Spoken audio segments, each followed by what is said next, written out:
Gloria a Dios. Leamos Efesios capítulo 1, versículos 17 al 20, que dice: para que el Dios de nuestro Señor Jesucristo, el Padre de gloria, os dé espíritu de sabiduría y de revelación en el conocimiento de Él, alumbrando los ojos de vuestro entendimiento, para que sepáis cuál es la esperanza a que Él os ha llamado y cuáles las riquezas de la gloria de su herencia en los santos y cuál la supereminente grandeza de su poder para con nosotros los que creemos, según la operación del poder de su fuerza, la cual operó en Cristo, resucitándole de los muertos y sentándole a su diestra en los lugares celestiales.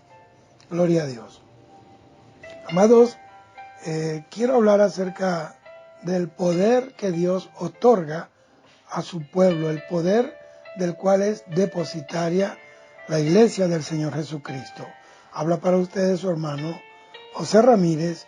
Esta reflexión ha venido a mi corazón y creo que es muy importante que atendamos la voz de Dios y sobre todo ahora en estos tiempos de crisis espiritual. El poder es algo que ha sido ambicionado, ha sido anhelado por el hombre desde su misma creación. Lamentablemente también ha sido mal usado por el mismo hombre. En este pasaje es interesante el hecho de que Pablo invita a los creyentes de la iglesia en Éfeso a que conozcan el poder de Dios. Sin embargo, en el desarrollo mismo del texto vemos una serie de pasos previos para poder obtener el poder de Dios. El apóstol Pablo ha oído sobre la fe y el amor de los cristianos de Éfeso y agradece a Dios por ese amor y fe que ha sido hallado en esa iglesia de Éfeso. Y es evidente que aquellos que desean disfrutar del empoderamiento dado por Dios, especialmente para realizar acciones sobrenaturales como prodigios, milagros, señales, deben entender primero su origen y su propósito. El mismo Señor Jesucristo manifestó señales y prodigios por el poder de Dios, pero fue siempre en beneficio de la humanidad, en beneficio de la gente y no en beneficio propio. Y no podemos dejar de lado el hecho de que Pablo está escribiéndole a los santos que están en Éfeso, los fieles en Cristo Jesús. Y es interesante ver que los creyentes de Éfeso tenían dos características muy maravillosas, y es, primero, que eran santos, y segundo, que eran fieles. En Efesios 1:1 está escribiendo a la iglesia en Éfeso. El término eclesia o iglesia deriva del verbo kaleo, que significa llamar, convocar, invitar, y la partícula ek, que significa desde, y connota la idea de exclusión.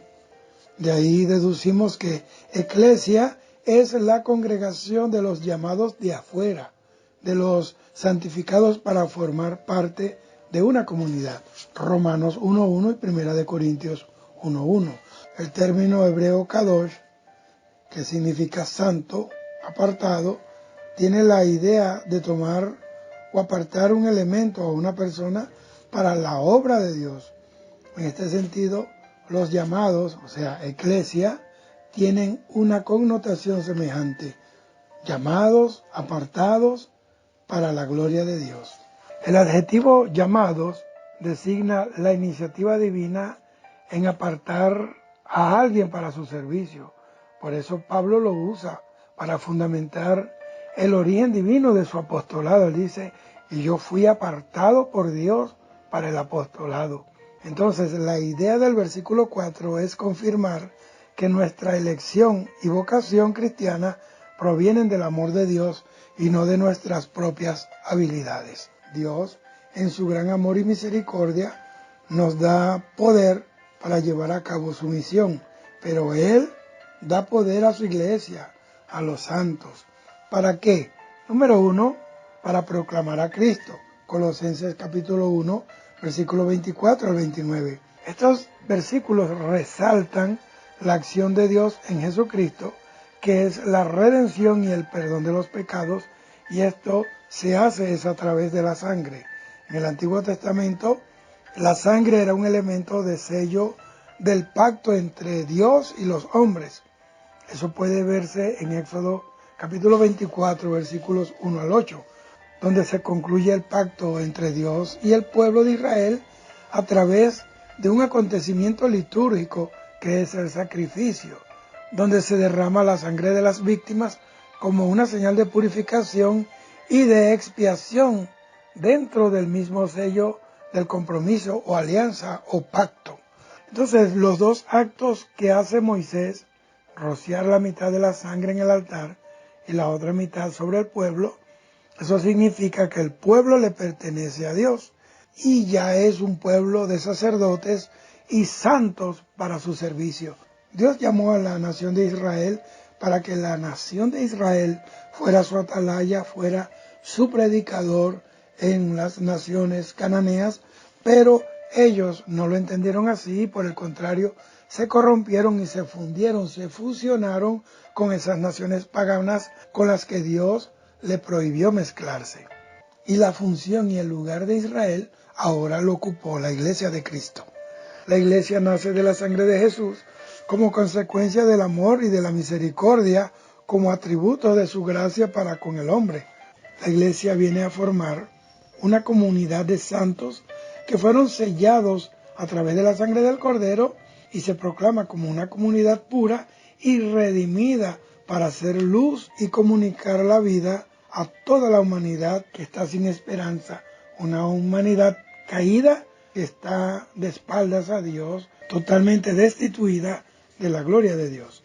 Si la Iglesia no desarrolla el sentido de vida como expresión de que Dios es vida, es incoherente con su origen, porque la sangre de Cristo fue derramada para dar vida, liberando al hombre de la opresión del pecado en todas sus expresiones y enseñándole a ser heraldo de todo don que contribuye al desarrollo de la vida, tanto biológica como psicológica, espiritual y moral. Por eso la Iglesia debe estar siempre en contra de toda estructura de pecado diseñada por Satanás y puesta en marcha por el hombre que está cegado por el pecado, que está de espaldas a Dios, y por eso la Iglesia debe ser ese contacto, ese alerta para que el hombre se detenga del mal camino y se vuelva a su vida original, a la comunión con Dios.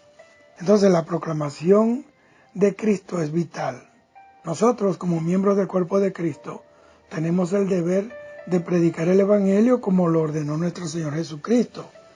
Allá en Mateo 28, 19 y 20 dice: por tanto, id por todo el mundo y predicar el Evangelio a todas las naciones, bautizándolos en el nombre del Padre y del Hijo y del Espíritu Santo, enseñándoles a obedecer todo lo que les he mandado a ustedes.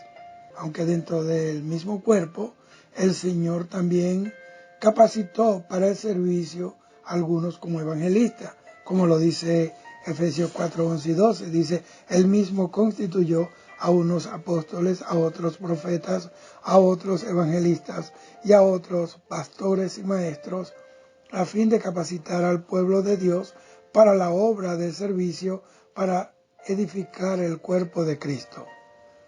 Para que su palabra sea predicada y el reino de Dios sea extendido, sea engrandecido, todos nosotros tenemos el deber y la obligación de llevar las buenas nuevas a los perdidos.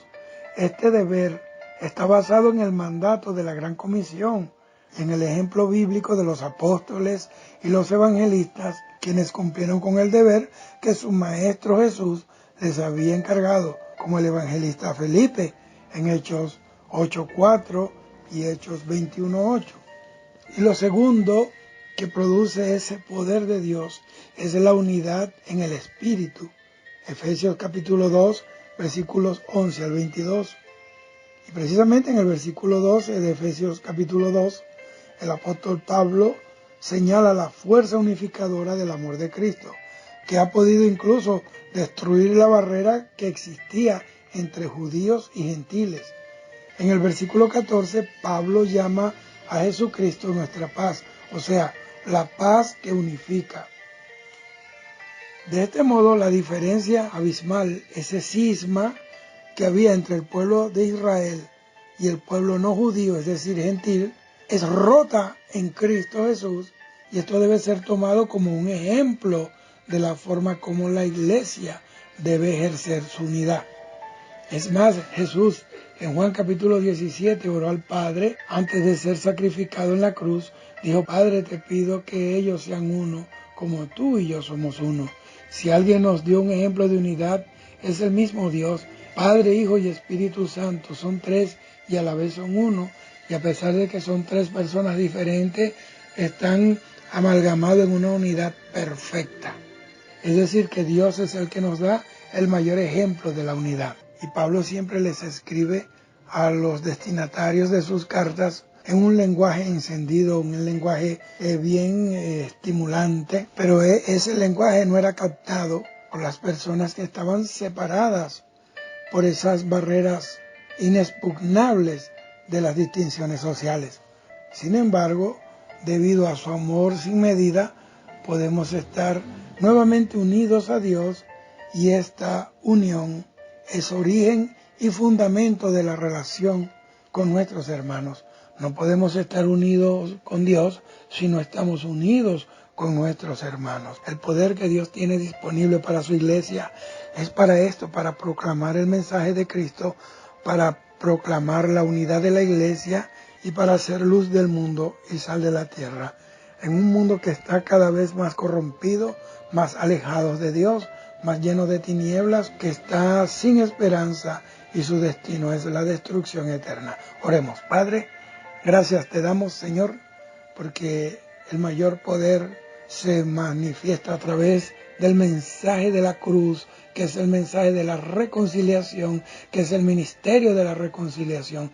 Yo te pido, Padre mío, que esta palabra cruce barreras, rompa toda muralla denominacional, toda diferencia cultural, en el nombre de Jesús, porque tú nos has llamado a formar la iglesia del Señor, la iglesia que está compuesta por personas de diferentes caracteres, de diferentes colores, culturas, niveles intelectuales, niveles sociales, pero que en tu amor somos un solo pueblo, tu iglesia que te ama y te espera, Señor. Amén.